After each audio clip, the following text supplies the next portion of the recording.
I'm going to admit them all. All right. Okay, so we've got everybody joining in. Hey. Hey, you guys.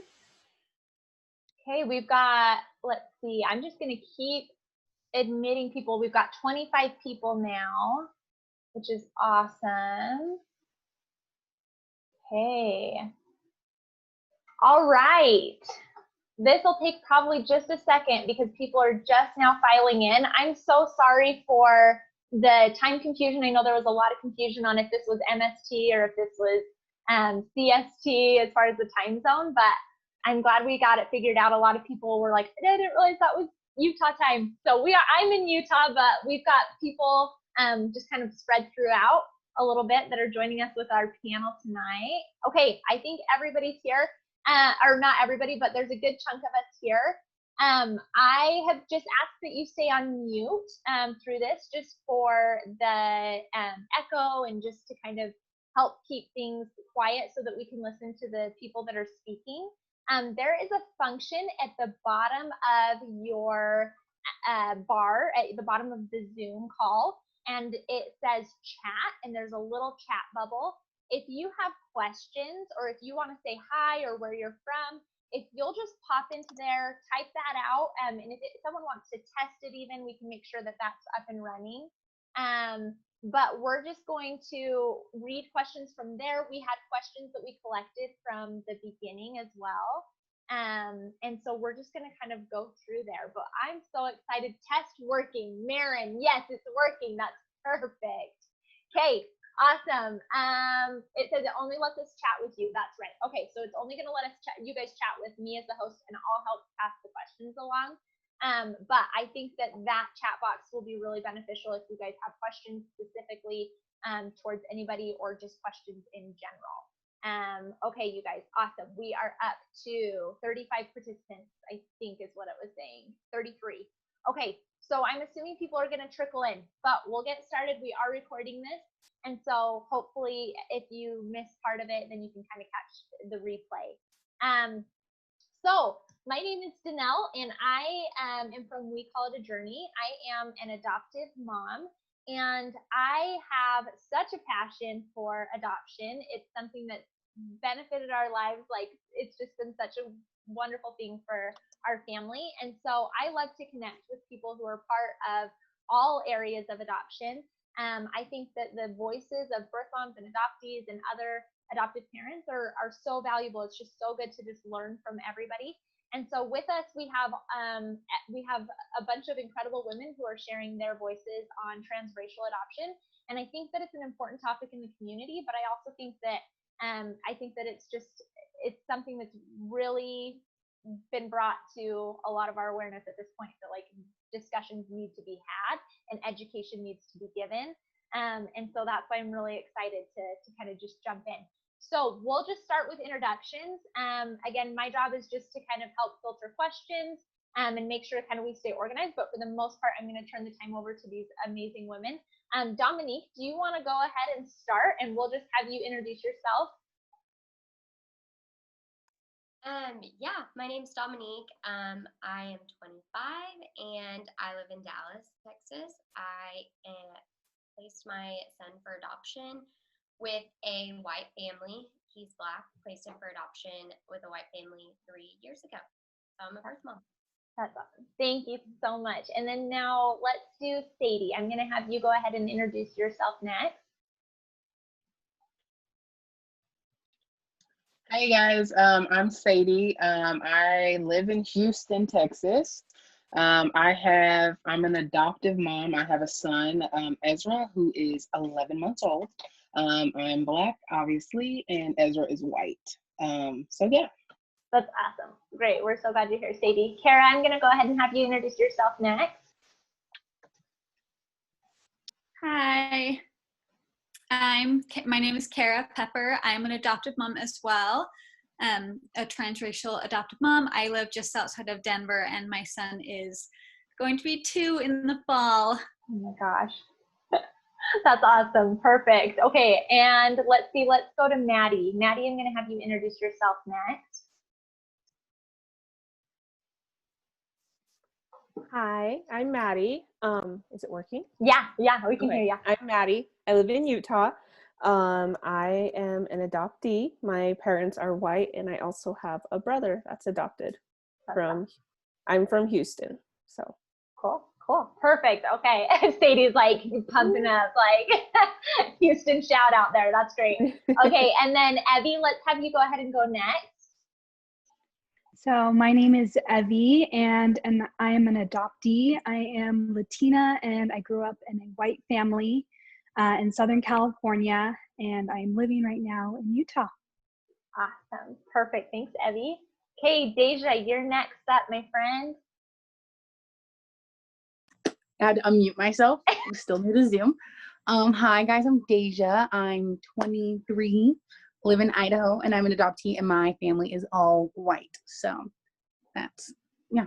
And I live in Idaho because I'm currently going to school still. So I love it. Perfect. Okay. Well, we have everybody here. I know that we had another birth mom that was going to join us, and unfortunately she's sick at this time, so she's not going to be able to make it today. But we're still excited to talk about some of this, like to have this conversation. So I know that a lot of us were talking before, and we were like, oh, like we're so nervous because it's this live thing. And also technology is just crazy. If we get kicked off, we'll just jump right back in on this same link. And we just ask that, we be as respectful as possible through questions and that type of thing, which I don't think we'll have a problem with tonight. So, okay. Well, I'm just going to start diving in with some of the questions that we got like in the beginning. We sent out some emails as well as on Instagram, some question boxes, just asking to submit questions that people might have. So in the meantime, again, I'll say it again because some more people have dropped in, but there's a chat box that's at the very bottom of your screen.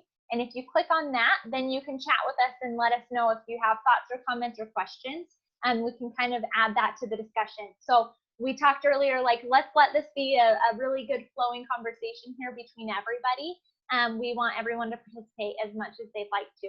So perfect. Okay, well, you guys, one of the things that I wanted to bring up in the beginning, and I have my notes here so that I can make sure we get through those questions, is I know specifically, like, Cara, you and I have had this conversation about how when you're dealing with something like transracial adoption, you have said to me, like, one of the most important things is that you're willing to sit in those uncomfortable conversations. Do you kind of remember when we were talking about that, like just a willingness to feel that discomfort?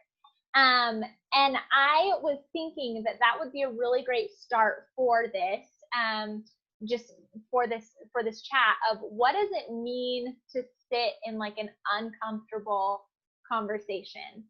What types of conversation, like how can we make sure that we're like all in the right headspace and that we're ready to kind of sit through that? Cara, do you have some examples at all? You talked to me a little bit about how you have to be willing to just kind of drop any pride that you've had of like your ability to be this like awesome mom, and just be ready to listen. Do you have any tips for us as we get started with this? Yeah, I think that when we first started talking to people that had adopted, kind of looking into adoption, you hear a lot about, just love that child so much. And a lot of hopeful adoptive parents, I think, sometimes wonder, will I be able to maybe bond or love an adopted child? And so I think that's really taught to you. Just love the baby, you'll love them, and it will all be good. You're just going to love them, and that's all you need.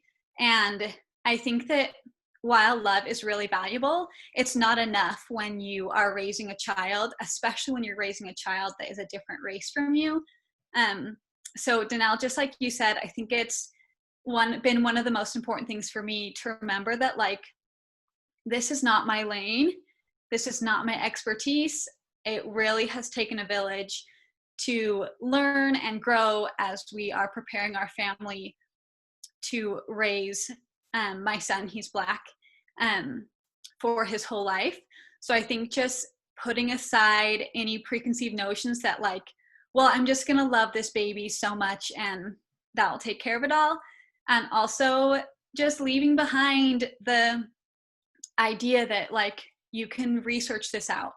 that like really being able to listen to, for me especially, it's been adult adoptees that might tell you things that are uncomfortable, or might sometimes tell you like, hey, Cara, like, why did you say that? Or why aren't you doing this? And being able to, and I'm not perfect at this, but being able to like put aside my own, what I think is best, or like, I'm the mom here, and listening to them.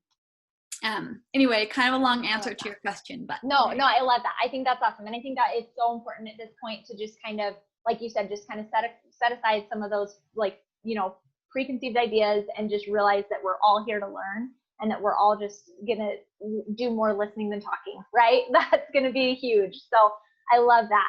Okay, I know this is gonna sound really silly, but let's even go to just defining what transracial adoption looks like. Evi, I'm actually gonna spotlight you on this. You were talking to me earlier, and when you were like, hey, like, I grew up, you're biracial, and you were kind of explaining just the struggles of that. What would you like? Let's define and just be obvious. It's obvious what transracial adoption is, and just kind of talk about maybe some of the ideas that come up with that create a challenge. Why is this a challenge? So transracial adoption, at least in how I perceive it. So for that is any time that we have a member of the triad, and we have some, you know, whether it's the adoptive parent or the adoptee, if we have one or the other as a different race, that is transracial adoption. So for me, I am biracial. I am Latina. I'm 50-50 white and Latina. And in comparison to my family, I am brown. I wish I had a picture of me in the summers growing up with my family on vacations, because the pictures of me, I would fade into the background, but my very white family the camera would balance to them. Yeah. So I'm in a, you know, it's an interesting thing to navigate, and understanding, especially for biracial, understanding your own color when you are growing up in a different race family. Yeah, for sure. I love what you shared on that. I would love to hear if anybody has anything to say on just kind of like why this is an important conversation that we should be having, and have we missed the mark in past generations? What are some of the issues that come up with transracial adoption that we should be aware of? So from my perspective, it's been more, I'm more on like a TRA, transracial adoption, on the flip side. So you see a lot of Black children adopted by white people, but you hardly ever see it the other way around. Yeah. So for me, it's been, and maybe this isn't what you're asking, but for me, I've had a lot of not so much of issues, but I've had some issues where you may see a white woman with a Black child and nobody thinks anything of it. Oh, that child's adopted. But for me, it's always been, I've been asked if I'm the nanny. I've been asked if I'm the babysitter. People have looked at me like I have kidnapped my child. So I think a lot of you asked, like, what have we missed the mark on? I think it's just the fact that there aren't more families that look like mine. And if there are, they're not talked about. They're not, not so much as that every person needs to broadcast their experience, but me and my husband are very open, and we share everything, because we want other people that may be in these types of situations to have somebody to be like, oh, wow, I've experienced that same thing, or that person has gone through the same thing. So it's just, I think as far as missing the mark, it's just that it doesn't have to be one way. Like, it can be TRA on the flip side. Like, it can be completely reversed. Whereas it doesn't always have to be a white parent with a Black child. It can be a Black parent with a white child. So like, even on here, I feel like a lot of people would be shocked, like, oh, wow, she's Black and her son's white, because it's not how we usually see it.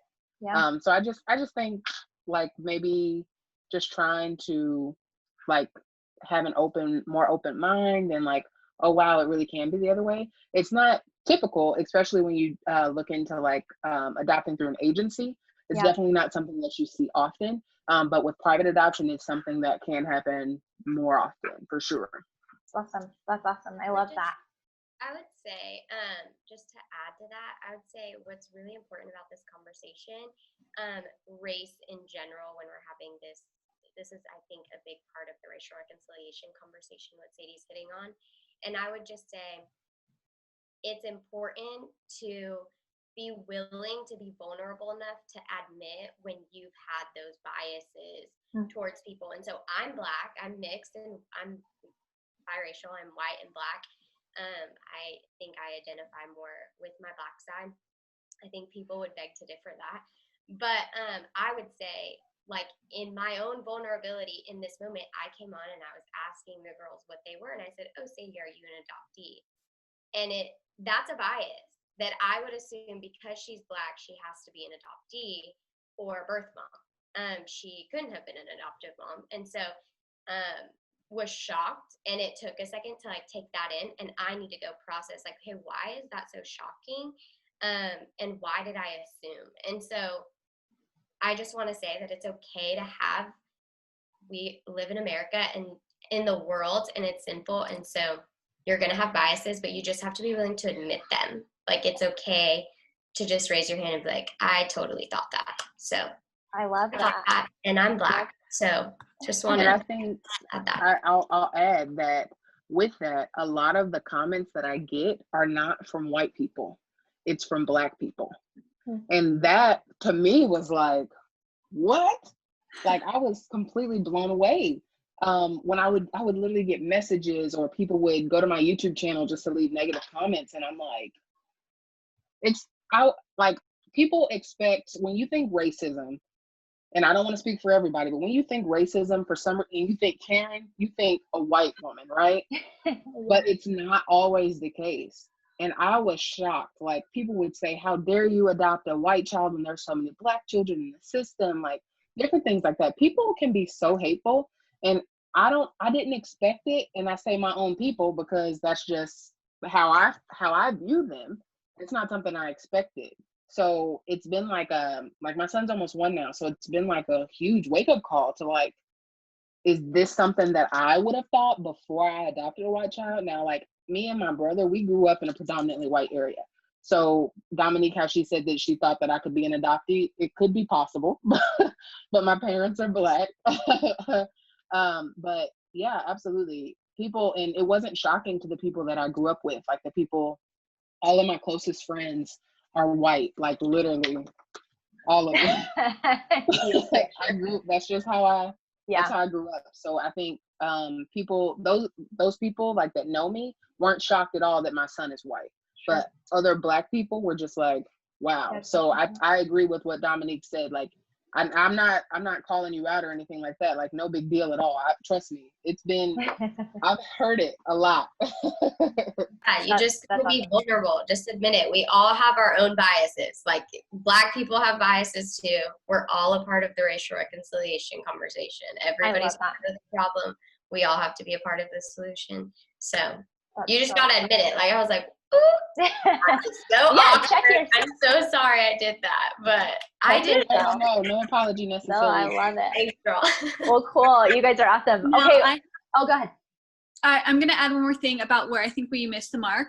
I think most people on here are probably hopeful adoptive parents. And we just renewed our home study for a second adoption. And I noticed this the first home study, but I noticed it a lot now because we are a transracial family. We had a 2-day-long education seminar that we had to attend. It was about 18 hours in total, I think. And take a wild guess how long they spent on transracial adoption. Maybe 30 minutes, tops. Wow. So when you ask how we're missing the mark and why this conversation is important, if you are open to or maybe already have adopted transracially, the chances that your agency or your home study, social worker, or whatever gave you adequate education are like slim to none. So you have to seek out that education and like take it upon yourself to have these conversations and do this learning, because we went through that home study, that whole weekend of education. They're like, okay, now we're going to touch on transracial adoption. I was kind of excited to see like what conversations would come up, and they're like, talk for like 15 minutes, and I like asked a question and they answered it, and it was like over like that. So wow, I think that's a big way that we miss the mark in adoption education in general and as adoptive parents. that's awesome. And I just want to commend all the ladies that are on here that are, this kind of platform is exactly what people, hopeful adoptive parents, people like you, Cara, who are wanting more information on transracial adoption, for us to be able to use our platform and just talk about it is going to make a huge difference. And I want to say to Danelle, thank you for just making this platform available to people that have questions, or people that haven't heard I didn't know what transracial adoption was until I adopted a white baby. Like, I had no idea that was, I would call it biracial adoption, or my son is white and I'm black. Like, I didn't even know what the correct terminology was until I started looking up things on Instagram and Facebook and YouTube and stuff like that. So awesome job, ladies, for you guys really, really getting into this. You guys are so awesome. Okay, I want to hear, Madie, I'm going to spotlight you, but I want to hear from everybody, if that's okay.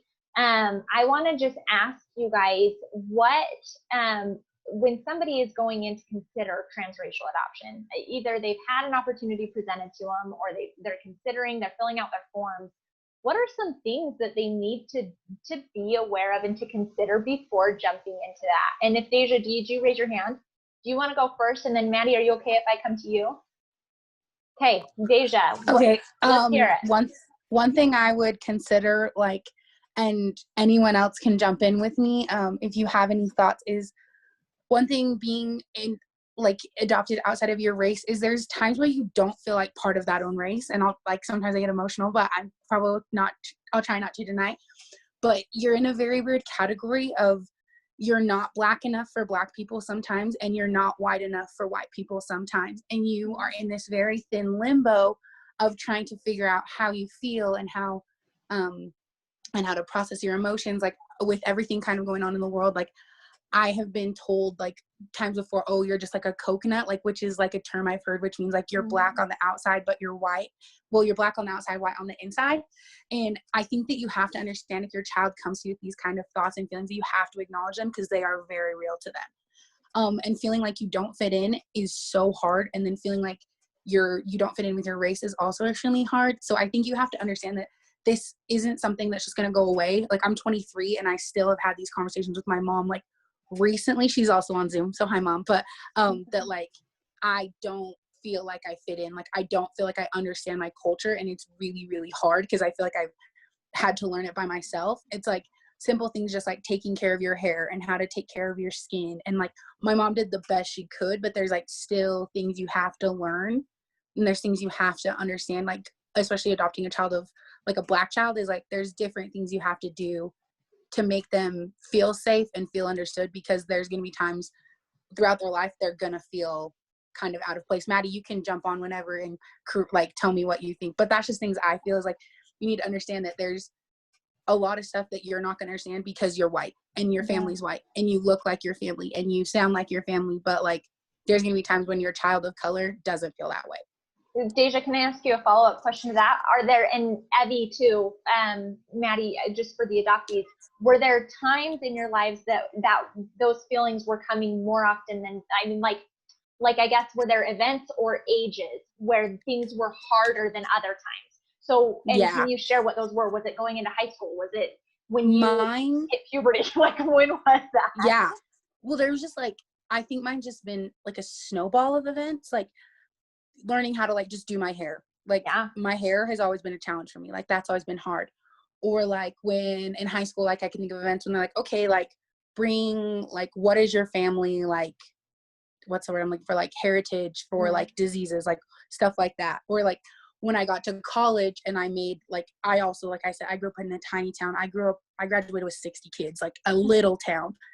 And so like when I got to college and I started having more like black friends, like more than like the 3 or 4 that I had in the area, like when I'd hang out with big groups and they would just make like references to things that I genuinely was like, I've never had that happen to me. Like, I absolutely have no idea what you're talking about. And I'm like, that's uncomfortable. Like trying to explain to people. And like, that's when I would get like comments like, oh, you're one of those kids. I was like, I'm sorry, that's my normal. That's my reality.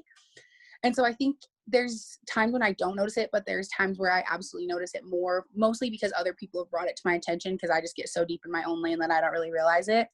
But I just think with every big milestone in your kid's life, there's probably a moment when they have the feelings that you're talking about, like of noticing like, oh, wow, like I am like so different than my family. Wow. Thank you for sharing that. Madie, can I go ahead and spotlight you? Do you have anything that you can add to that? Oh, yes. Almost exactly what she said.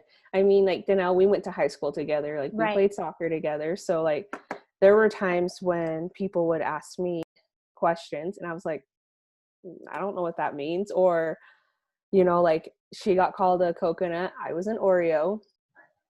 Because of and like, are those incredibly offensive? I mean, we need to be teaching our children, our white children, not okay. Like, let's address that. I would go home crying, and I wouldn't understand, like, Mom, why would they call me that? And she's like, well, it's probably because you talk different, and because I get that all the time at college. Oh, you talk like you're white. Mm-hmm. Really? It's interesting listening to you guys say these things when, like I said, I grew up in a predominantly white area, and these same things were said to me when I first moved to Houston, because I'm from a suburb in Missouri. So I speak differently than what you would guess other Black people would sound like. You know what I'm saying? Sure. So I've had the same experiences, and I grew up around a Black family. It's just all of my educators. I saw a thing on Facebook. When did you have your first Black teacher? I am almost 25 years old, and I've never had a Black teacher. Wow. That's how I grew up. Yeah. So I totally get where they're coming from. You can identify with that too. That's great. In the racial conversation altogether, because I think you see this with the Hispanic community as well. If you are Hispanic but don't speak Spanish, or if you are, for me, it was the same thing. I think that sometimes adoptee, the word adoptee or birth mom or adoptive parent adds a different weight to the conversation. But I think branch out and don't feel, to any adoptive family on here, don't feel isolated that this is really specific to adoption. Because I'm not adopted, but I was raised by a white mother. My Black father was not around. And so it was the same situation, except then you add the fact that you're an adoptee to that, and that's a whole different ball game. But I think you'll see these similarities, like just naturally as people are being raised like in America. And I'm only saying America because this is my experience here in this country. Sure. I haven't experienced this elsewhere, and so I wouldn't know what it's like there, but I would say in America, this is just racism, biases, and prejudice at its finest. So I love that. The reality. I love what you're saying. So I just want to encourage people that this is not, don't put yourself always like trying to figure out as a white mom how to do a little Black girl's hair. Well, my mom didn't.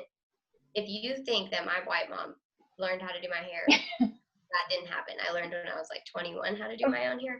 But she would just have this African lady braid it. And so, but I'm not an adoptee, so that's not specific to. But specific to transracial families. Yeah. But not necessarily adoptees. Yeah, this is like, cool. but that don't take away the weight of like this happening to this racial conversation and things that are happening to adoptees on top of the already issues that they have with identity and struggle in that. It's just, I don't like to compare grief, but I would just say it adds just a lot more weight. It's a whole new layer to what they're processing in those moments. It's like, my mom was my biological mom. And so when I look at her, I do see features in myself, from her, and I do have mannerisms like her that I just picked up. And so there's not this added level of well, man, I wish I knew where I come from. Like I just come from her. And so I have this explanation of the things that I'm experiencing. Also, I think being raised by a white mom has added the level of when people would call me an Oreo, I a lot of the times didn't realize that it was racism. Because my mom had prejudices and biases that she never addressed. And so I found those things as compliments or acceptable because being raised in a predominantly white area, I wanted to fit in. Yeah. And so I would assume that Black or transracial, any Hispanic, Black, Asian, so on and so forth, experience this just even more like heightened. And so Totally. No, I love that. Madie, did you have more to add to that before we were going to also ask Evi to pop in as well. Did you have more to add to that? Oh yeah. Just like, for instance, like getting our hair done, like this is not it's at its best right now. You look gorgeous. Well, thanks. But like all through high school, like I always had my hair in a ponytail, or I'd have it chemically straightened because that's just what was available in our area. And then, but like all growing up, like my mom would do like the hairdos in my hair, like pigtails, braids, always had braids, but that's just what was available to us in our area. And she has paid probably upwards to $500 just getting my hair done because people would take advantage knowing that she's a white mom with a Black little girl who doesn't know how to do her hair. And they could charge whatever and she would pay it because we didn't want to do my hair. And so I figured out probably in college after having like a lot of Black friends and like watching them do their hair and be like, oh, wait a second, like that's what you do? And like YouTube, honestly, to figure out, oh, that's how you do my hair. So like my mom said if there were more available resources, she totally would have like sent me to everything. Like she would have helped teach me how to do my hair. So like so just like I know families get nervous, like moms especially, like, oh, what about their hair? Like now we have like something like YouTube, which is so awesome. Sure. You can learn how to do their hair, so they don't have to feel like they have to chemically straighten it all the time and it's just fried, or right, that's damaging. Oh yes, or they always have to have a ponytail, or they always have to have braids, like they can mix it up and learn. Because I just know a lot of friends who have been wanting to adopt, that's like their biggest concern. thing they're worried about, like what if I can't do their hair? Yeah. And I'm like, well, there's more options now, but for sure, like you have to understand, like it's gonna be different. It's gonna be some legwork. Like you're gonna need to do the legwork to figure out the resources. It's not just gonna come naturally. You're not gonna just be able to hopefully spray hairspray and work at it, So yeah. Okay, I love that. Thank you, Madie. Evi, I wanted to ask you. We had talked earlier. You said that your parents had raised your family to not to see color, and you said that felt damaging at times. Yeah, and I want to clarify, it was more not to see color within our family. We had race conversations at home about outside of our family, and that's one of the things that I really wanted to talk about was acknowledge your child's color and how they relate to others as well. So for instance, my little sisters, they're both, by some miracle, my mom was able to have 2 biological children after they adopted me, and they are both white.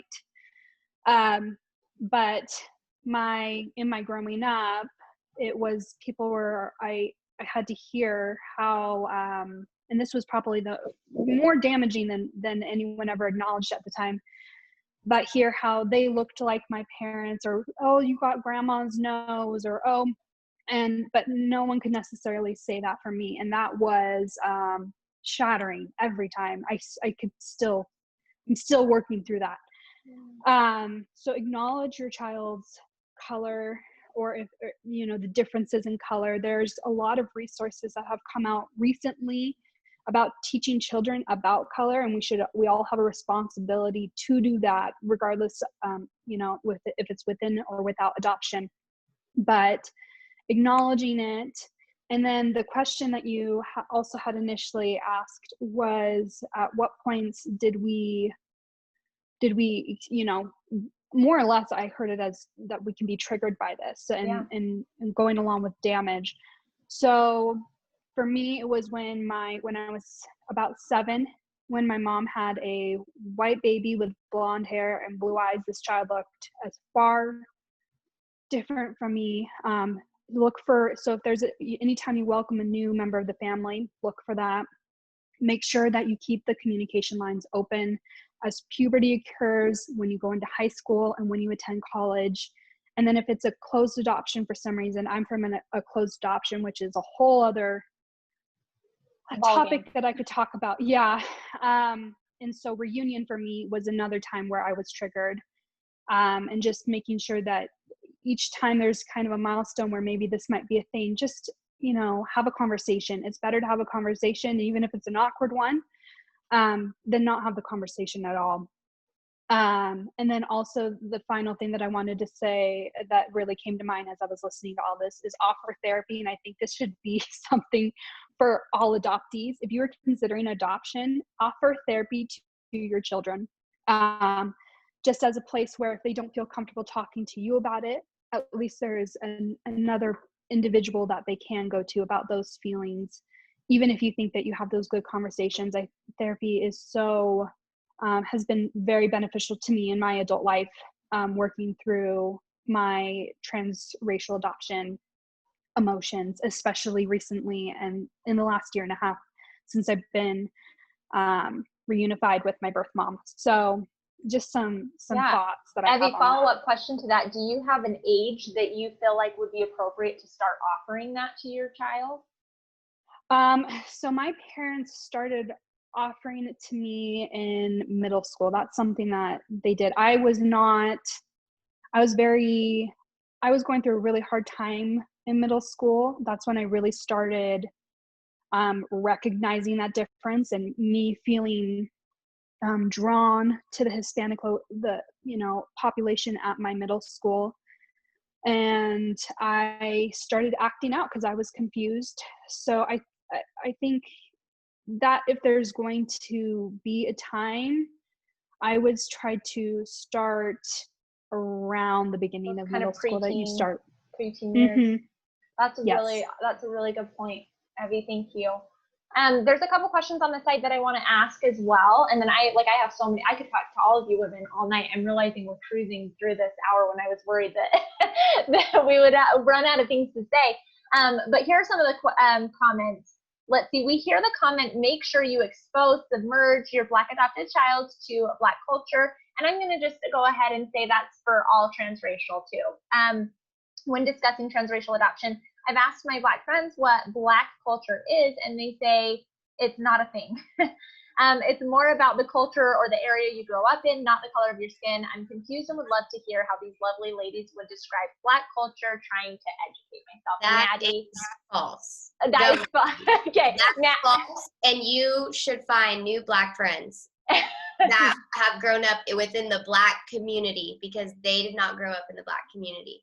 And I'm not judging them, but that is false. There's a whole thing about Black culture. Wow. I love it. Madie, you had your hand raised, so I'm going to let you say something, and then Deja, and then I'm going to get back to Dominique, because I know, Dominique, you had more to say. That blows my mind. Holy cow. So, so backstory, I guess. I recently reunited with my birth family, and just the conversations we have, I'm like, boy, I am out of my league right now, because there's just such a difference on other than personalities, but just how we were raised, and even music and movies, and just how they talk to grandma versus how I talk to my grandma or whatever, like there is so much difference than the culture of being with a white family versus a Black family. And I, like, my brothers would say stuff and I'm like, what is that? I'm like Googling things like, what does that mean? Would you be able to just give a little bit of example? Are you talking like just some specifics, maybe one or two? Like language, for instance. They speak very differently than I do. I don't know. how appropriate some of their conversations are.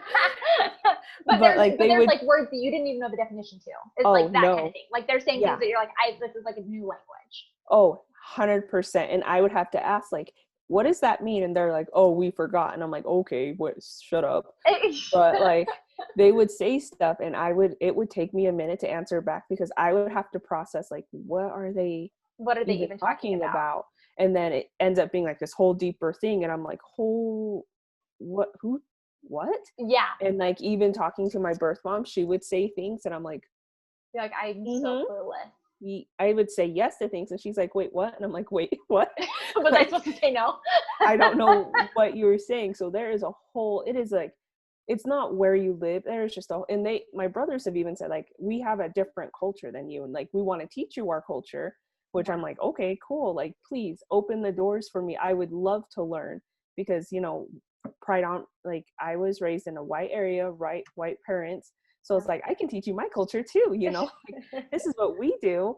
But there is so much, like, even down to the food is so different. And so, yeah, there are big differences between, and it's not where you live, it's how the family is too, because different families will have different things, but it works for all races. Like, there's probably Asian families who have different cultures, or Mexicans, or I can only think of two. No, I love that, Madie. That's awesome. You guys, I just have to give you a shout out too that Madie is literally in this room with her sweet sleeping baby, this little crib, and she's like killing it. So you're awesome. Deja, did you have your hand raised too at that point? Yeah, I was gonna say I agree with Dominique. Get new black friends because that is false. Like, I genuinely got to college and I would have conversations with people and I was like the same way Madie was. I was like, I have no idea what you're talking about. Like, the cultural gap is incredible, especially like growing up like in Idaho or Utah, where I'm sure a lot of people are right now. Like, there's just things you don't understand.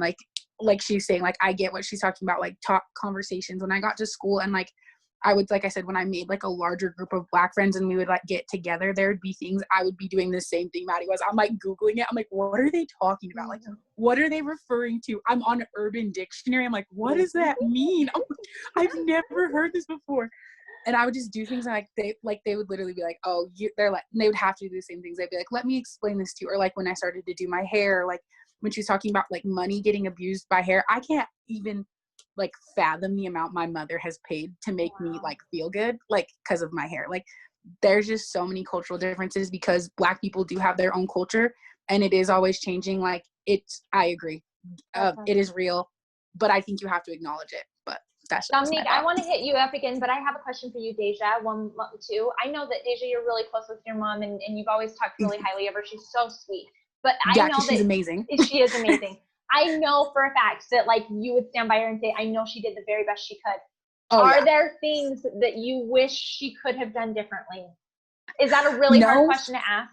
No. Yes and no, because I acknowledge the fact that she did as good as she could. Like, and it does. Like, I'm not going to say she doesn't do good because like we've had so many good conversations recently, like with everything going on, where I feel like we have this very open door we have very open conversations.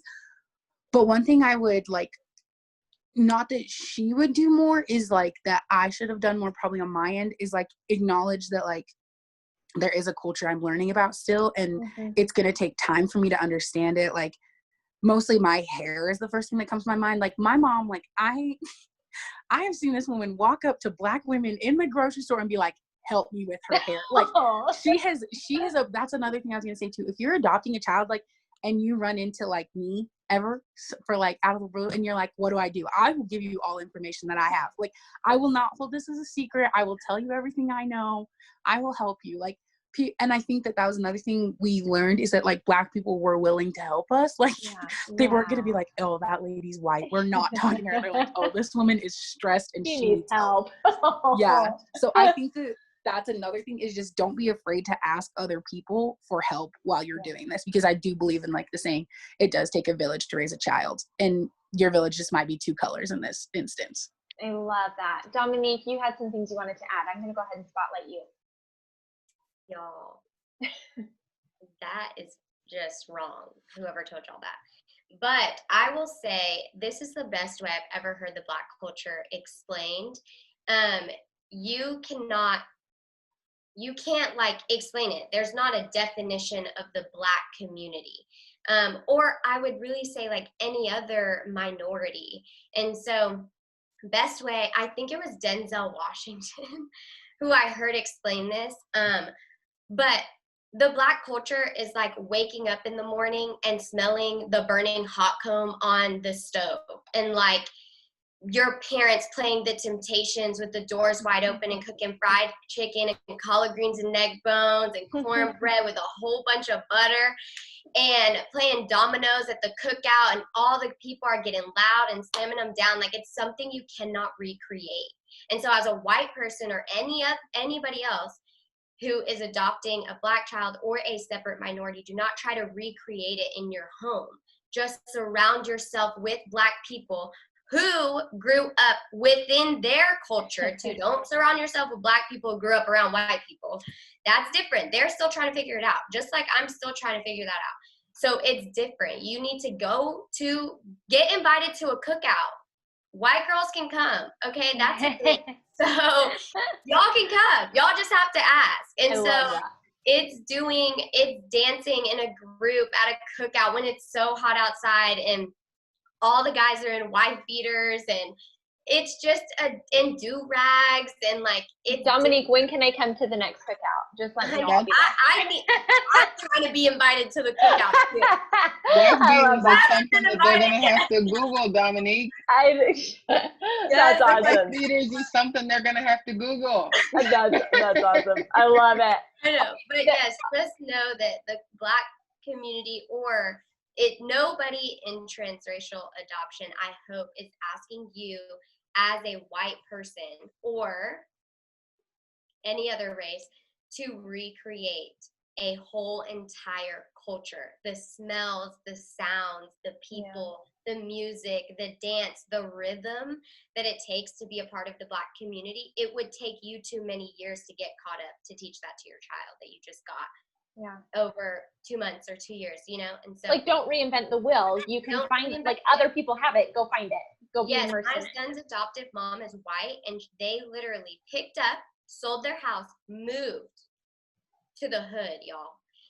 And they were like, where are the Black people at in Dallas? They looked, where is there an elementary school that the majority is Black, the minority is white at the elementary school that my Black son will go to?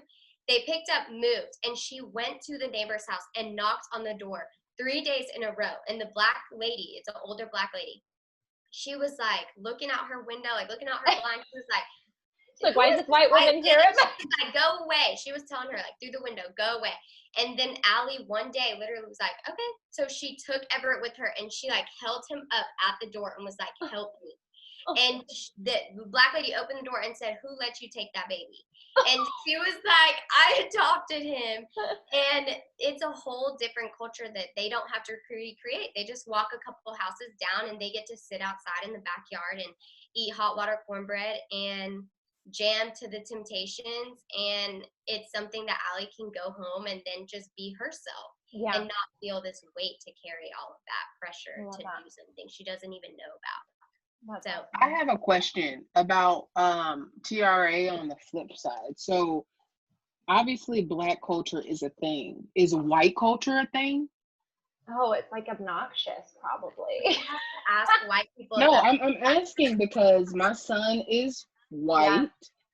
And like I said, I grew up in a predominantly white area, but I don't think that, like, I grew up in Black culture also, you know, like my family, my church was Black, like everything about my home life was Black, but school life wasn't, if that makes sense. So girl, just make sure he doesn't know how to dance. Like, just make sure he like can't really dance. Like, if he's awkward on the dance floor. And I think, no, I'm just kidding. I can't even. I'm just kidding. Cara, no, do you have anything to say on this, Cara? You're like, no, I have no idea. We're all flying by the seat of our pants, right? White culture or about bringing Black culture into our home? So as both, because I think what Sadie's asking is she's kind of like, on the flip side, are there things I should be teaching my kid? Do you, Cara, have any insight on things that you're realizing are different between, you're like, oh, that's kind of our own culture, or that's kind of, or that's like the culture I grew up in, but not necessarily the culture we'll be we want to share? Like, I don't know. Do you have any insight on that? So I think that 3 things that have really helped me and are applicable to anyone, whether you're white adopting a Black child, Black adopting a white child, Latinx adopting an Asian child, whatever. I think some things that have helped me are first diversifying our media. So that's children's books, because my son is young still. It's the shows that I watch. I will look at what my Black friends are watching on Hulu or whatever, and watch that show. So not just watching Just Mercy, but watching the TV shows that they're watching. So diversifying the media. And I think that applies to anybody. Like if you have a Korean adoptee, watch some K-dramas, listen to K-pop, The second way is to diversify your personal community. So we live in Denver. It's very, very white. And this is a place, kind of like Dominique was saying earlier, is just to be really step into this vulnerable place of okay, I'm going to get this wrong. I am facing my own biases. I'm dealing with my own things that I'm working through, but I'm still going to keep trying to show up and diversify my own personal circle of friends. So today I was at the Apple store getting my phone fixed. The guy fixing my phone was Black. And I was we were just talking, about my phone, whatever. And I was can I ask you a really personal question? He was yeah, okay. And I asked him is this area that you live in, do you feel it's a diverse part of Denver, or is it just the Apple store? Because every time I go to that Apple store, there's 5 Black guys there, which if you've ever come to Denver, that's not normal. So I asked him, and anyway, he was so kind, kind of I don't remember who was saying this, Deja maybe, that her mom would ask people in the store. He was super nice. We talked about living in Denver and finding diversity here. He was oh, I'm actually a pastor at my church. And I'm okay, what church is this? Because he lives 10 minutes away from me. So sometimes I've had those conversations. One time I met a mom at the dentist and got her number, and then I texted her later. She never texted me back. I don't think she was super into the idea. But sometimes I've never had anybody be rude, but it is kind of scary to step out and ask for that help and make friends in the Apple store. But that is something that has helped me diversify my in-person community, and then also diversifying my community online. So I follow a lot of women of color. I follow a lot of Black moms especially that are raising sons. And anyway, so those 3 ways that I am really trying to diversify my life. I think it goes the other way too. That's awesome. To do that for whatever race or culture your child is that you've adopted. So I don't know, Sadie, if that really answers your question, but watch I don't even know what is a good movie. It's a weird thought, right? It's if I think of some really good white movies, I will message them to you. Trust me, I've seen them all. Clueless. Little House on the Prairie. Yeah, Harry Potter. I feel Anyway. white culture changes depending on where you live. Yeah, for sure. Versus other minorities, their culture is pretty consistent unless you are if you're Black or African American versus if you're African. That culture is different. Or if you grew up in Mexico versus if you are Mexican American, that culture is different. But I think it changes. If you're a white boy Cali, that's different than Texas boy white versus New York City. So I don't know. That's my thought. No, that's good. I think if you really focus on what race is my child, and bringing in books and media and movies, bringing in people in your physical space, and bringing in people in your online space, no matter what race your child is, you're going to learn about them. And I don't know, I feel those connections have been the most helpful for us. I just think it's important to acknowledge the fact that your child is a different race. And I think a lot of it is some people just pretend they're white and their children are not Black. some people don't address that. I think something that, and I don't know if your son's pretty young, but Cara, like taking your son to the barbershop, like I can't wait to take my white son to the barbershop to get a fade. Like I can't wait, just because like it's part of my culture, right? But he'll also go to like a Great Clips or a Sports Clips to get his hair cut as well, you know, because it's a different kind of thing. So just don't ignore the fact that you have a child of a different race. And that's why I asked, like, is white culture a thing? Because for me, in my opinion, I would say no. And I think that any of the white people that I asked would say the same thing. Because it's like, you can be white is white, but I guess black is black. But I don't know. It's too complicated for me. I can't. It's a lot. You like recognizing that your child is a different race and not trying to be colorblind. I think is important, because all of our cute little babies are going to grow up, and just like Madie was saying and Deja was saying, like they are going to want to have these conversations about race. And if I have raised Jay, that's my boy, his whole life to be like, oh, well, we don't see color, then how in the world is he going to feel comfortable talking to me when he's 15 if my whole life I've been like, I don't see color? A couple months ago, somebody messaged me on Instagram, a Black mom that follows me, and was like, whenever I see a white family raising a Black child, I want to make sure that kid is okay. Which I'm like, I don't fault her at all for doing that. But she's like, I can tell that you aren't trying to make him a white boy, and I really appreciate that. And I was like, oh, thank you. But it's because of moms like her, and that like aren't afraid to say something to me and be like, hey, have you tried this in his hair or whatever, that like I have learned anything that I've learned. So I'm really grateful for that online community that I get to be a part of. And I think like being willing to accept that, because I think, and I don't know I wish I could see the people that are watching, like what kind of, who we're talking to. But like, I think just being willing to accept that feedback. And if you are the person that likes to give feedback, make sure you do it out of love. Make sure you do it out of positivity. Because if you can't come to somebody in a negative mindset and expect them to receive what it is you're saying. So just being willing to divide. Come to you negatively, you still should listen, because they don't all have to be nice to you. I feel like I've really learned that like adoptees and birth parents and whoever else, like they don't owe it to me to like be super nice and like sugarcoat everything. And I feel like that has been a hard lesson that I am still learning, that like even if they don't come to you nice, they probably still have something important to say. Not always. Sometimes people are just mean and you can block them and delete them and don't listen.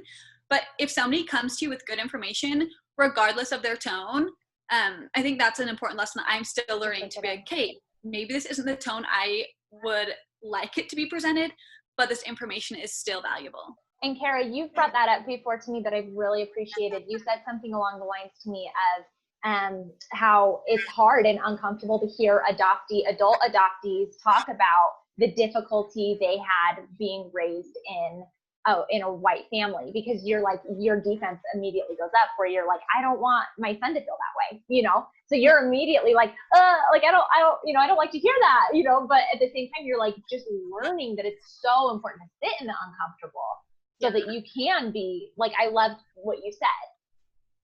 Well, and I think I've been talking last thing to say, but one of my friends who's an adult adoptee, transracially adopted, she said the other day that each time an adoptee stands up and resiliently tells their story, it's so that our children can have a better upbringing than she had. And that hit me, because I ask her a lot of things. She has 2 young boys, and I ask her a lot of things about parenting and hair and all sorts of things. And it made me feel so grateful that every time she resiliently tells her story, it's for my son. It's not fun for her all the time. It's not so that she can have some feel good, you know, I'm reliving this really hard moment. It's for my son, and I better take that and appreciate it. So that is something that's been in my heart a lot this week. I love that. And I would say on that too, though, is just that culturally people I will say and speak for Black people and say culturally, they are more direct, loud, and different. And so your perception of someone being like, hey, they're not going to at least my Black friends don't sugarcoat stuff, whether they know you or don't know you. And so I think culturally, just be like open to the directness that you might get from people. And also, I just want to say that there's grace for all of this, like all of the potential like adoptive families that are watching this, or families who feel like you maybe have a 13-year-old who you're just now jumping into this conversation, that there's grace in that. And regardless of how early you start or late you start in this conversation, you're not going to get it right. And it's going to be really hard and challenging. And we all just suck because we're sinners. And so you just won't get it perfect. And so, but just admit when you get it wrong. Yeah, so I just want to encourage people in that. Dominique, that's awesome. Evi, I want to make sure I give you a chance to speak out. Deja, I think you had something to say as well. And then also, I know we're wrapping up on time. We didn't get through all the questions, but what I would love to do is go through individually after we kind of touch on Evi and Deja. I want you guys to just say your like power statement of like the one thing that you just feel like you stand on that is so important about transracial. You guys have all kind of had your unique messages throughout this. And I think one overarching question that I keep getting should transracial adoption exist? And I thought that was a really interesting question. And I wondered too, I was like, is that an offensive question? And I don't know, but I would love to hear from you guys if you really think like, with the pros and cons that can come with this, is there beauty in this? And let's share, kind of end on that note as well. So Evi and then Deja, and then we'll kind of go ahead and wrap up. I know we're going a little over time. Okay. So I just wanted to say as like a closing thought to the previous aforementioned topic. It's something that you need to consider too, is that to those who are listening, a lot of this is generational. So what was difficult for my parents may not be as difficult for you, because there are more and more resources coming to us. And in being here and looking for those sources, you're already starting off better than what our parents had. My parents, when they were going through their adoption classes, they more or less were taught to approach it like with a color blind aspect. Yeah. But they were asked the typical questions: would you be open to a transracial adoption? What would the grandparents say? And I think that's important to ask yourself, well, what would those around you say, and be ready to address those issues as well. To answer the question, should TRA exist? I say absolutely. Excuse me, I might get emotional about this.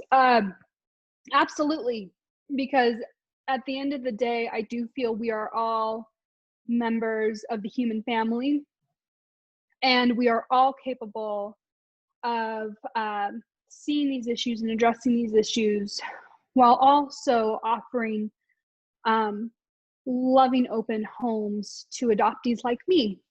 And as an adoptee, and especially an adult adoptee coming up on 30 here this year, I feel very strongly that adoption is necessary part in our system and in our our human experience. And the responsibility that we do have, though, is to learn about it and to look for resources and ask. I think that I can speak for any of the ladies on this panel, that you can message any of us on Instagram or email us or whatever. And will you share your handle real quick too? Yeah. My handle is Evi, EVI, and then FIG.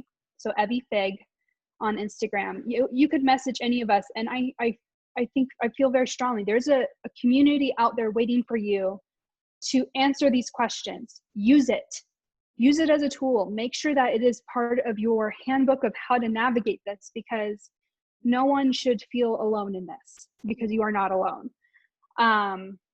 So that is kind of my soapbox about I love that. That's exactly what I was asking for. Share your soapbox. That was beautifully stated. And thank you for sharing your handle and for everything that you had to share with that. And Deja, we'll go to you next. Is that okay?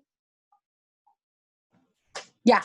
Okay. So kind of like as a caveat, like off everyone, and then like I'll throw my power statement in there. Sorry, there's fireworks going off. Oh my gosh, I didn't realize that's what area. that was. Yeah, I thought it was a gun for a second, but then I remembered I live in Idaho, so that's not possible. Okay, so just going off everything, should transracial adoption exist? I will try not to get emotional, but being from my religious background, like, I know my mom is my mom. My mom is my person. She is my best friend. She is my rock. I can't imagine a life where she's not my mom. And to me, that's just a simple reminder that, like, without adoption, like, my life wouldn't be as good as it is. And I tell my mom all the time, like, and I have posted about, like, thanking my birth mom. Like, I am so thankful that she did the hardest thing that anyone could ever do. And she gave me up into the most loving and kind home that she could have ever possibly found. Like, I just think I have the most fairy tale adoption story. Like, but just like to all the birth moms, like potential and like current, so like Cara and Sadie, like, if you're like, your child will feel your love. As long as you're broadcasting from a place of love, your child will feel that. And I think that's the most important thing you can grow up with, is feeling love.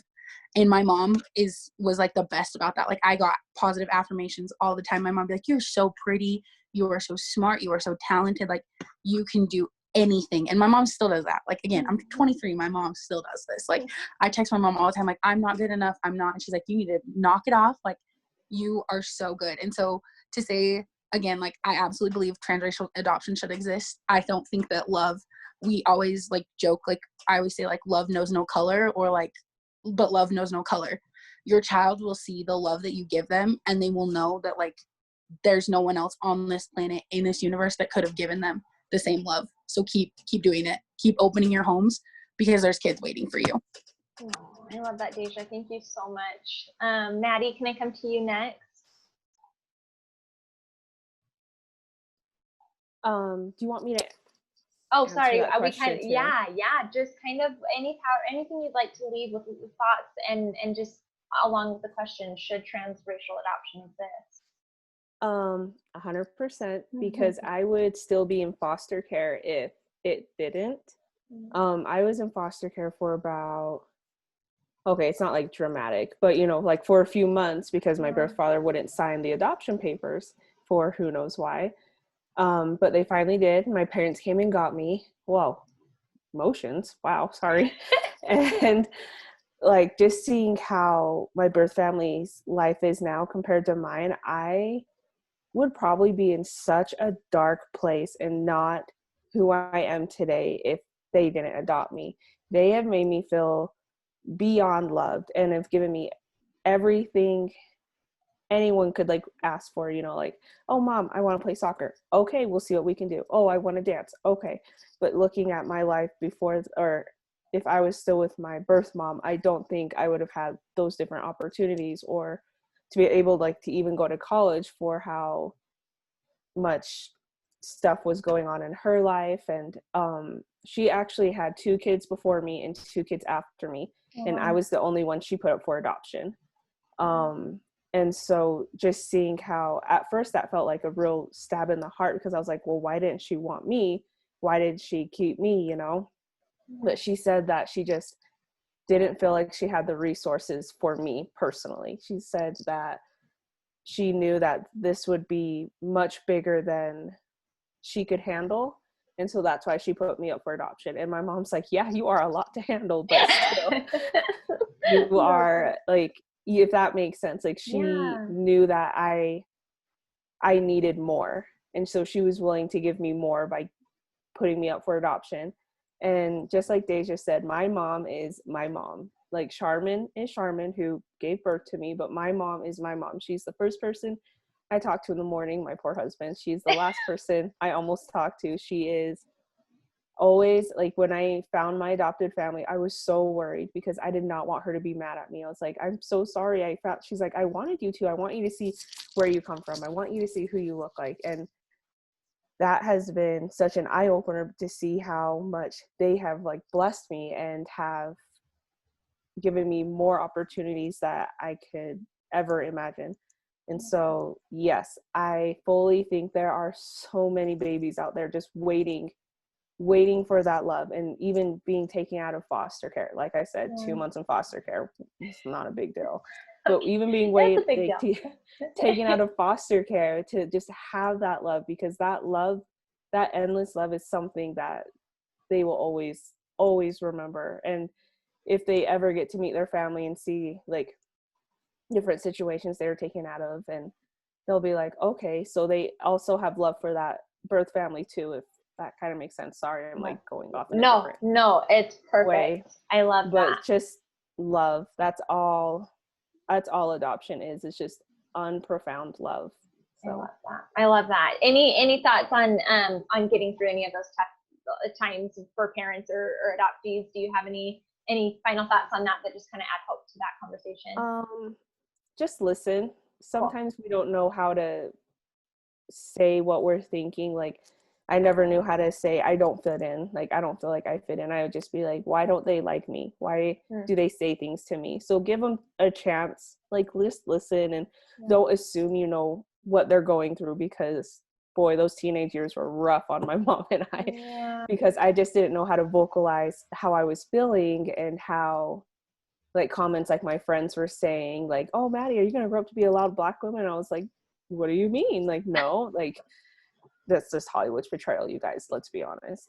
But, you know, my mom would just sit and listen and be like, okay, so here's like some different things we can do to make you feel better, or how to, what's the word? How to not make you feel like you're left out, or, you know, if that feeling inclusive. For sure. Included without trying to make you feel like you're hidden, because it definitely feels like that, like 80% of the time growing up. Like, you just want to stay hidden because you don't want the questions, you don't want the have to talk about it all the time. But it's okay. So just listen. I love that. Thank you so much, Madie. I love that. Hey, Dominique, I'm coming to you next. I same question. So kind of the two questions, your sweet soapbox, and then also thoughts on transracial adoption. Yeah, so I would say, should transracial adoption exist? I would say absolutely. I think that really one of the reasons I think why we're ultimately asking this is because racism exists, right? And so, and prejudices and people just not caring to listen. Love that. And so that's why this question. So those things should not exist, but transracial adoption exists.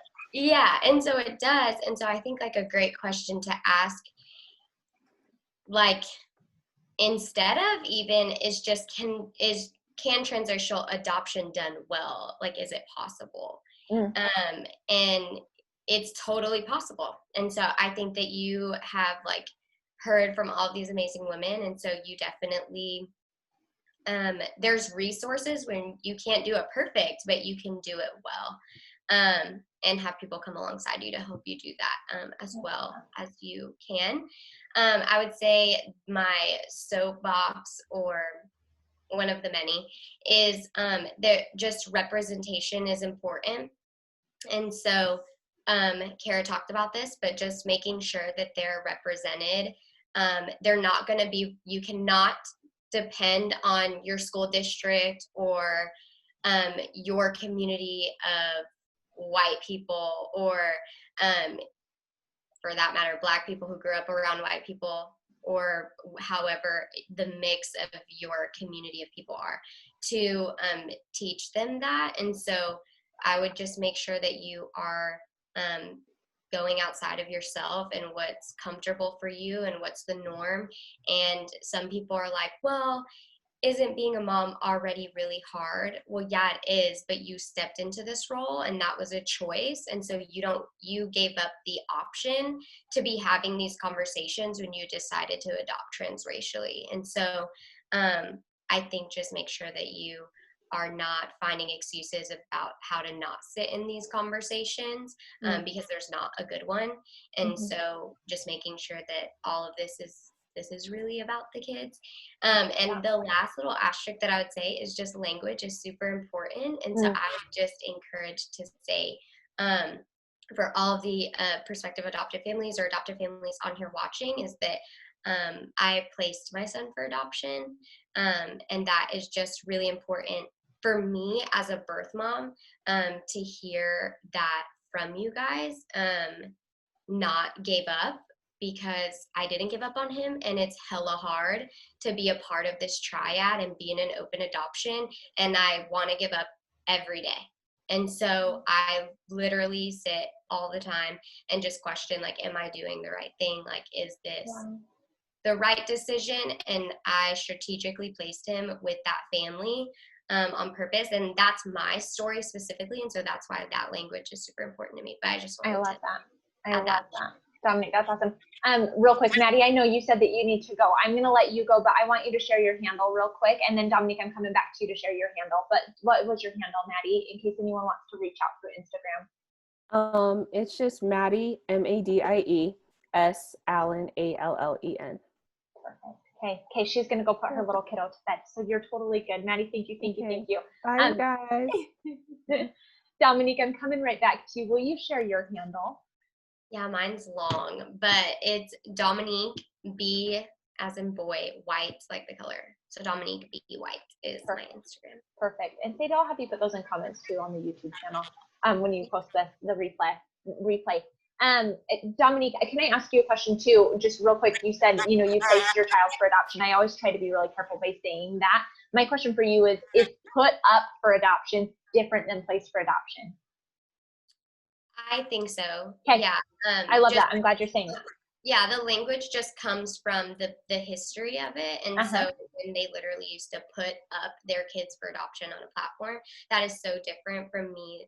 For me specifically, I think it's important. Birth moms and adoptees say gave up all the time. And so that doesn't offend everybody, but I would just say that the language, as you're speaking that over your child, you're telling them in one sentence that their birth family loved them and cared for them so much that they put them in this family, but then you say, but then they gave up on you. Yeah. They gave you up. And so that's really contradictive language. And so I would just say, I don't get offended when I hear birth parents or adoptees say that. I get more offended when I hear people outside of the triad. I love that you shared that, because I get cringy when sometimes I'll have family members use the language of when she put him up for adoption. I'm like, oh, she placed him. She very intentionally placed him. So I get that way too. So I just wanted to hear that from your perspective. Thank you so much, Dominique, for sharing that. Cara, I'm going to come to you next. So talking on should transracial adoption exist, and then just kind of your soapbox, your final POW message on what you believe on this. So should it exist? I feel like as a white mom, a white adoptive mom, that is not my lane. So I have a really hard time answering that question. On the one hand, like, it brought us our son, who is just the light of our life. It has made me a more powerful advocate, because especially as we really face these issues of racism, and this anti-racist movement is really coming to the forefront. It's always been something I was passionate about. It's what I studied in school, but it is different now. So on the one hand, I have those things, and on the other hand, as you share that, I just realized too, as Dominique pointed out, a better question, even better than that, I think would absolutely be, can it be done well? Can transracial adoption be done well? Which is probably also one that you're like, I don't know if I can say that. Yeah. I hope that we're doing it okay. But when I see adoptees, Dominique said you're doing a great job. I don't know if you caught that. She has been a cheerleader in our adoption journey since before Jonas came home. So I'm really grateful for Dominique. My soapbox would be, I'll try not to make this long. My soapbox would be love fiercely your child, their birth parents, no matter the connection you have with them, how open your adoption is. Love fiercely, do your best, always do your best and get the education to make your best better. I feel like sometimes I will read something or watch something and be like, okay, great, like I learned this new thing. And then a couple months later or whatever, I'll read or watch something else. I'm like, oh, I need to add that into what I already knew and maybe change my perception or change how I'm talking, change how I'm thinking. So do your best, get the education to keep your best being better. And then, like Dominique said, something that has been really important for me is just to remember that, like, I'm not going to get it right all the time, but there is grace for me as a mom. There is grace for my son in navigating his challenging journey, not just because he's adopted, but because growing up is challenging. Growing up as an adoptee is challenging. Growing up as a Black man in America is challenging. And grace for his mom, that not me, his other mom, his birth mom, that as she navigates really hard things in her life and our open adoption ebbs and flows in communication, that there's grace for her in as she's going on her journey too, that like all of us are doing our best and we're trying to get better, and that grace is something we can all tap into. I love that, Cara. It's so fun to listen to you because it reminds me that I need to keep myself in check too. Like, I think I love it. You say that's not my lane. You've always been such a good example for me of that. So I appreciate so much, so much. Sadie, I'm coming to you. Oh, Cara, will you share your handle? Oh yeah, it's just Cara Peper, Cara.Pepper, 1 P in the middle, P-E-P-E-R. And I don't remember who was saying this about messaging people, but I learned so much. Like I said, Dominique has cheered us on for a long time. Before we ever adopted, I messaged her. I don't know how I found her, but I messaged her and I was like, hey, if this is too personal, please don't answer. But if you could talk to me, like I have some questions. And she is such a beautiful soul. I'm sure you've seen it tonight. If you follow her, you'll see it more. And she answered so many of my questions.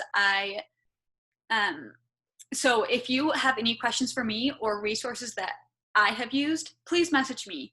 And people on this panel, if you message so many people in the adoption community, they are more than willing to help you. And I think I have gotten less answers because I haven't asked, not because people weren't willing to give them to me.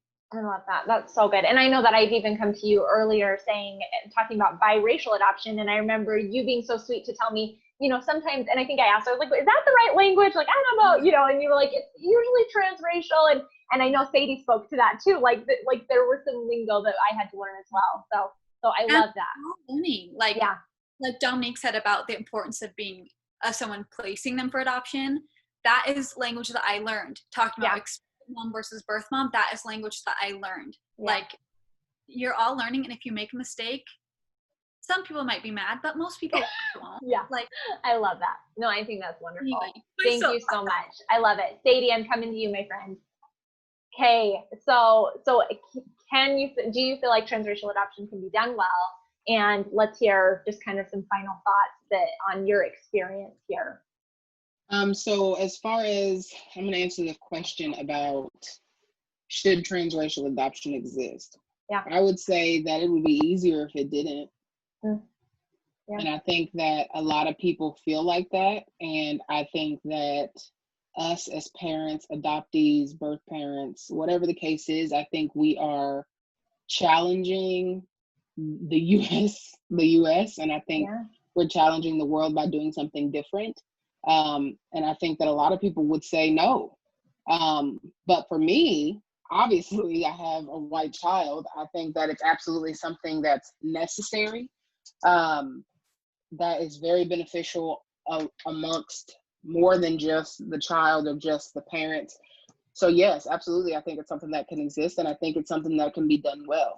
And I think we've talked about some of the ways that you can do it well and some ways that you cannot do it well, like just involving your child in their culture, or maybe not doing that would be a bad way that you could be doing it, right? So I definitely think it's something that can be done well, and I think it's something that is necessary. A lot of the things that I keep hearing though is transracial adoption is going to save the world. No, it's not. People say that a lot to me, especially with all the racial stuff that's going on right now. They'll see a picture of me and my son and be like, you were what's going to change people's mindset, but that's not the case at all. So if that's something that maybe you may be thinking, that's not the case. And I just think, like Cara said, just making sure that we educate ourselves and just being open to learn new things, experience different things, find out how ways that different things can work is super duper important. So yeah, I love that. And I have to add to that, I'm so glad you said that, because I know that there's a phrase out there too where it's like adoption in and of itself is not natural. In a perfect world, adoption wouldn't exist. And I hope that I'm not offending anyone by saying that, but I'm saying in a perfect world, like, you know, birth moms would be able to support all their, you know, those children, and women wouldn't deal with infertility. And in a perfect world, it wouldn't exist, right? But it does. And I think I just loved your answer, because I felt like it tied into that too. In a perfect world, you know, like these are conversations we technically wouldn't be having, but because it is the way it is doable, and we can have a successful transracial adoption that way. Does that make sense? Anyway, well, Sadie, that's hold awesome. up your family again. Yeah, this picture. My roommate's here. I want to show her. Oh, so delicious. That little tiny baby. I love it so much. He's so much bigger now, but that's so cute.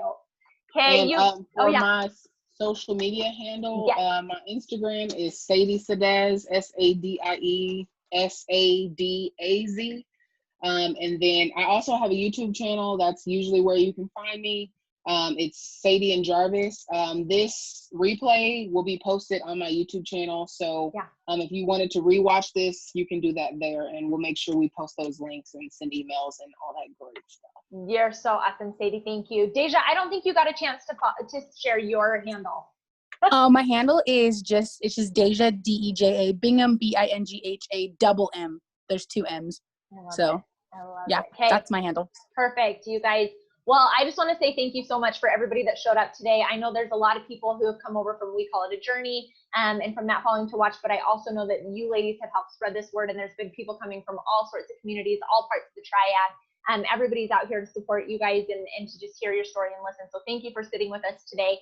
And yeah, this replay will be set with Sadie. You can also follow more of our adoption story through We Call It a Journey on Instagram. And I just thought, I'm just so grateful for this opportunity to learn more about something that I didn't know as much about. So I feel like I had some really great takeaways, and that's because of the vulnerability of you ladies. So thank you. We'll go ahead and head off, and you guys can look for that replay link coming in email. So thanks, guys. We'll see ya. Bye.